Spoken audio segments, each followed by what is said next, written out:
Get a microphone to you. We'll start with Corbett, head football coach Marcus Freeman, opening statement. All right. Good day. Great way to finish the spring. Practice 15 and to be in the stadium and to be able to compete against each other. I couldn't have thought of a better way to finish this spring practice period off the way we did. And, even this day was pretty special. Obviously, we had the groundbreaking for our brand new football facility, which is just amazing for the future of this football program and Notre Dame student athletes and what that's going to provide. And so thank you to our leadership and our administration for really being the forefront and the people behind this movement to create this new football facility. And, again, the game, there's a lot of things, a lot of good, a lot of bad from the game. As I told the players, let's utilize the teaching opportunities that the game like this provides, but also, continue to use these first 15 practices as a barometer to continue to move forward, right? We don't want to start back over. I want to use what we've developed over these 15 practices and continue to use it as a springboard as we move into the last couple of weeks of this semester and then, give them a little break and then bring them back for the summer. So, but really, really pleased with where the progression of this group is going. So with that, I'll open up for questions. All right, we'll start right in the front there. Tyler, go ahead. Coach, the quarterbacks all had pretty good numbers across the board. It looked like they all did some really good things. Obviously, like you said, some good with the bad, but it seems like they all had their moments. How did you see it, and are you more comfortable today about your quarterback room than you might have been in early March before these practices? Yeah, I was really pleased with what I saw, as you said. A lot of good. You never want to turn the ball over, which we did, but, I love the decision-making just from being back there and watching them. And again, they've been progressing all spring. And so, it's good to have Kenny and CJ be live today. And I think it's good for the defensive guys to realize, just because you get close to the quarterback, you realize it's a lot harder to actually get a sack. Those guys like to love to yell sack when they get close to the quarterback. But today it shows you actually got to bring the quarterback down, and it's not as easy as sometimes it may seem. And so, but I was really pleased overall in the entire spring of what all three of those guys have done with the groups they've been in there with, and the production they've really provided this offense. You mentioned how difficult it is to get sacks. There actually were quite a few of them today. What'd you make of the pass rushing? It seemed like a lot of different guys had a good day there. Yeah. I mean, again, when you start splitting the units, the offensive line units, and even the defensive line into, different teams, it's, those guys got to get used to working with each other, especially the O-line. There's 5 guys that are used to working with each other, and now, they're on, separate teams. But it's a testament to our D-line. D-line's done a good job, to get pressure, to actually get the quarterback down. I think they had probably 2 or 3 on Steve, who was in red. But, again, you got to be back there to be able to get a sack. So just credit to our D-line. And again, it's a little bit of reflection of our offensive line being split, too. Switching to your right, front row, Pete Sampson. Marcus, you got to look at what your linebacker room is going to look like really a year from now, probably when Jack's not here. So I was interested in what ways are you more comfortable with Kingston, Drake Bowen, Jaden Osbury than maybe when spring started, or was there anything that they showed today that really caught your attention? I don't know if anything today as much as the progression of the spring. Kingston's he's gonna be a really good football player for Notre Dame football, and you thought that when he came in. You thought that in high school recruiting, and then when he came in, but he validated that through 15 practices. He's going to be a really good football player and do some great things for us right away. Drake has really done a good job in filling the void for, JD and that leadership that we lost in production. And Snead and Jaden Alsbury are 2 super athletic players that I think are for Jalen being in his 3rd year, really starting to come into his own, understanding what he's doing. And so he's playing faster. I mean, he brings a really unique skill set. And Alsbury would be able to say, okay, he's helping us at linebacker, but we got to find ways to not take him off the field. So we moved him to nickel halfway through spring. And so that's a reflection of his athleticism, his versatility. So it's a great room. Really confident in where we're at now. And again, the only guy you plan on losing is Kaiser. Big picture with the facility, what kind of boost do you hope that gives you in recruiting? And then from just a practical standpoint, when it comes online, what can that building allow the program to do better than what you're doing right now, or maybe do things differently than what you're doing right now? Yeah.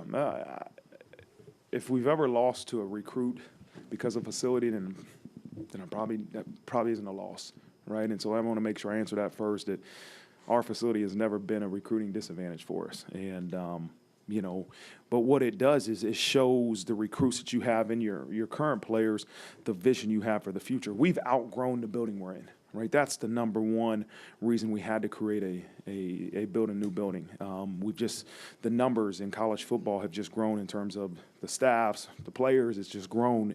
So that was the biggest thing. We have to create a bigger building, and then with that, we're getting state-of-the-art everything, right? State-of-the-art just in terms of how can we truly provide our players with every possible opportunity for development, right? What ways can we help develop? And that can be in nutrition, that can be in recovery and treatment, your classroom, how we're teaching a classroom setting.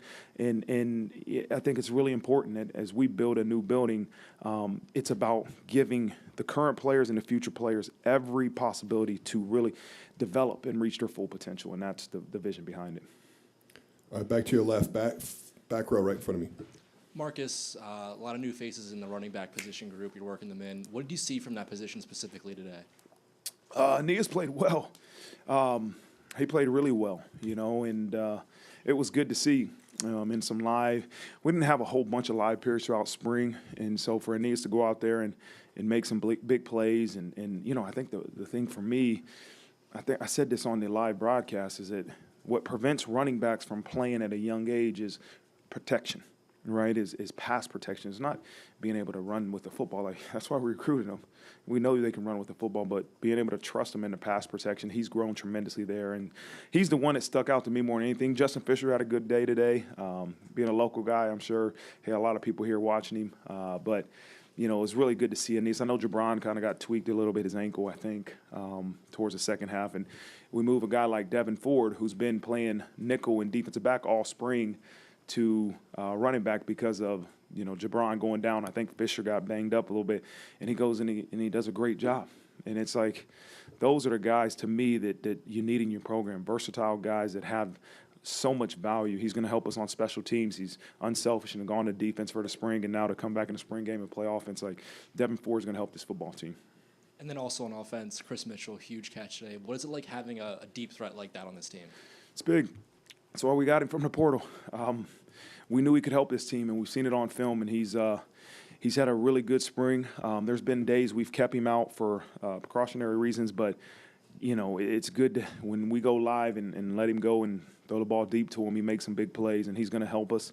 That's why he's here to really boost this wide receivers room, and it was good to see him score a touchdown today. All right, to the right, third row, Tim Priester. Marcus, a couple players, one we thought would play after last weekend, Jadarian Price, but didn't. Is he significantly injured, or are you preserving him? And then No. The second guy, if I could, that we thought maybe you might preserve because of his previous knee injuries, Eli Raridan played a significant role today. Yeah. Jadarian, we had a kick scrimmage on Tuesday or Wednesday, and the very last rep came up with a pulled hamstring. It wasn't crazy. It's one that would keep him out a week, but just came at the wrong time, right before the spring game, because we wanted to see him out there. And, shame on me. I don't know. I wanted to get one extra rep in the kick scrimmage, and it ended up costing us a hamstring. And so I've taken the blame on that one. But he's fine. He had a great spring. He's done some really good things. And as far as Eli, he didn't start the spring full go. And so it was a progression for him to get back. And this is, I know it's not a meaningful game like winner or loser, but it is a meaningful practice. So to be able to have Eli out there, if you're healthy, let's get you some live reps and be able to evaluate you and make you better. And so that was why we had Eli out there, and he's done a really good job since the time he's gotten back from being on the sideline to obviously what he did today. And then you lost your starting punter to the portal this week. Do you have an answer on the current roster, or will you go to the portal to look for a replacement? We will bring somebody in. We're looking to, at some point, bring somebody in to be a punter to add to that room. All right, to your left, Tyler James, second row. Marcus, a couple other guys that weren't injured earlier in spring that didn't play today. Cam Williams and Styles Prescott. What injuries are they dealing with? Cam was a hamstring. Listen, this is one of the healthiest springs we've had. I tell you that. But we did have 2 hamstrings this week that just came at the wrong time, and it's a reflection. It's things you learn as a head coach, right? It's a reflection of, somebody goes down. We have a thin wide receivers room, right? With Jordan not being here, and Cozy was out for a while with a finger, and JT a couple weeks ago, and so when you start adding those reps to Cam Williams, then all of a sudden he pulls his hamstring in one of the practice. But he was very similar to JD. Like, it was a very mild tear, but he wouldn't be able to go full go today. And so, that's why he wasn't out there. And the other guy you said? Styles Prescott. Styles Prescott. He's just a guy that we're really working on, muscle deficiency in one of his legs that was previously worked on in high school. And he hasn't been totally full go all spring. And so it's just something we're trying to make sure we build this right leg up, or I can't remember which leg, one of his legs to make sure it's equal with the other so he can truly be safe. And then speaking of the receivers, we saw Micah Gilbert make some plays again today. What have you seen from his development this spring, and why has he been able to handle everything that he's been able to handle? I wasn't surprised one bit. I mean, he's been, from summer camp, he's been a guy that has made plays. And this is when we evaluate him last year into spring, the start of spring. Micah Gilbert's a really good football player, and he's added a great skill set to that room at a young age, and he's a hard worker, doesn't talk a lot. He just goes out to work, and I saw his parents last night at the parent dinner and just said he's a pleasure to coach, and he's one of those guys that, you just love being around because he's a yes or no sir guy and just works. And what you're seeing is a reflection of that work he's putting in. All right, right down to the front, John Bryce. Hey, Marcus, you called this a barometer to move forward, or said you want this to be a barometer to move forward. So because it is year 3, maybe how much better position do you feel the program is to propel forward and sustain and grow? Yeah, I think, obviously through experience, hopefully I'm a better head coach today than I was the first 2 times I was up here. But, every year you look at what do you need talent-wise to really mold it together to make a run. And I believe this probably is, I would want to say, one of the most talented rosters we've had since I've been here, right? And now it's our job is to build that talent and mold that talent and make sure we teach that talent to get to where we want to go. But now we have a new offensive coordinator, a couple new coaches, and so we have to really continue to grow as coaches to develop that talent that we have. But I'm excited. I'm excited for this group. I'm excited for the build that we're creating right now, right? We're building towards that first game we have in College Station. And so I love where we're at. We have to really make some strides from now until summer. And then when they get back for summer, those 6-8 weeks, we got to make sure they're really efficient. What have we learned from the spring that me and Coach Lando have met? And what have we learned from the spring that we can really create in our summer condition? And one of the things I went up to him today during the game, and I said, okay, this is why we should never do a drill on a line, because we had 3 or 4 defensive false starts or offsides because we're not checking with the rep to make sure we're lined right. So I think those are things that me and Coach Lando are growing together. And okay, how can we train this area in the summer when you're training them in conditioning? So we're learning, but I really love where this group is progressing to. You segued right into my next question, and that would be, where do you feel you personally have grown the most as a head coach across these 3 springs? And then also you referenced this being maybe the best roster since you've been here. Where's this roster grown the most? Yeah, I think I'm really pleased with where we've added to this roster in terms of our wideout room. I'm confident in the guys that we have returning in this wideout room, but also confident in the guys that we've brought in to really, elevate the room as a whole. As far as me, I think, God, I wish I could just pinpoint one thing. There's a lot of things. There's a tremendous amount of things you learn, and I don't ever think you stop. I don't know. I haven't stopped in the 3 years I've been a head coach, and there's no plan to. But I think the one thing that sticks out is that you have to, at times, pull back. And, I think the first year being a head coach, every day was the Super Bowl. Every day, like we had to win or lose, like this was the Super Bowl. And it's not saying that every day is not important. Every day is important, but what you're trying to get out of each day could change, right? And you have to look at this as a progression to making sure you're ready to go when it matters the most. And I think that's the thing I can point to that I've learned more than anything is being able to pull back and look and say, okay, how does this day matter in terms of the progression to where we want to go? And it's a different perspective than I've previously had. All right, we're going to wrap it up with that. Thank you, Coach. All right. Thank you, guys.